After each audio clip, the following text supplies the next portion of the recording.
Bonjour Taïna. Bonjour Rebecca. Aujourd'hui, on parle de quoi? Aujourd'hui, on va vous présenter les signaux d'alarme chez un enfant qui a une déficience intellectuelle de 12 à 24 mois. On va commencer avec la motricité globale. Que peux-tu nous dire? Pour la motricité globale, on remarque qu'un enfant à 2 ans il a la difficulté à courir, il a la difficulté à monter les marches d'un escalier et il a la difficulté à lancer un ballon. On peut voir que plus jeune, au niveau de la marche, il a de la difficulté avec son équilibre. Donc, il va avoir un équilibre chancelant. Maintenant, on va vous présenter la motricité fine. Pour cette sphère, on remarque qu'un enfant n'a aucun intérêt pour le dessin. Par exemple, lorsqu'on lui donne un crayon et un papier, il ne va pas gribouiller sur son papier, il ne va pas non plus faire des lignes verticales.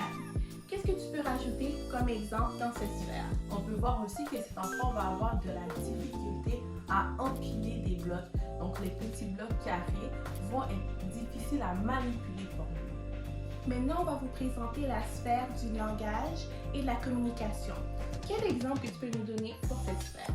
Dans cette sphère, on peut voir que l'enfant a un vocabulaire limité. Ça se limite aux alentours de 10 mots. On peut voir aussi qu'il a de la difficulté à faire des longues phrases. Un autre exemple serait que les enfants, ils ont la difficulté à parler. Alors par exemple, on va voir que juste pour comprendre et dire des mots simples, c'est très difficile pour ces enfants. Maintenant, on va vous présenter la sphère socio-affective. Quel exemple que tu peux nous donner pour cette sphère, Rebecca? Au niveau de cette sphère, on peut voir des difficultés avec l'autonomie.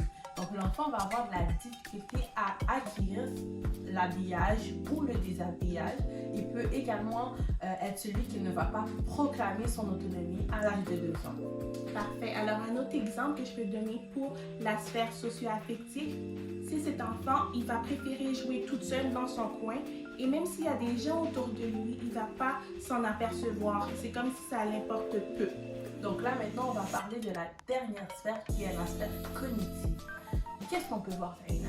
Alors, pour cette sphère, on remarque qu'un enfant, lorsqu'on lui présente un casse-tête devant lui, mais il ne va pas savoir quoi faire avec ce casse-tête, il ne va pas essayer de résoudre le casse-tête.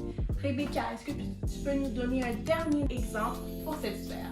On peut voir que l'enfant a de la difficulté avec le jeu cache-cache. Donc, lorsqu'on joue avec lui, il va penser qu'on s'est évaporé ou qu'on est parti. On peut voir aussi qu'il ne va pas suivre le cheminement d'un objet qu'on cache derrière soi.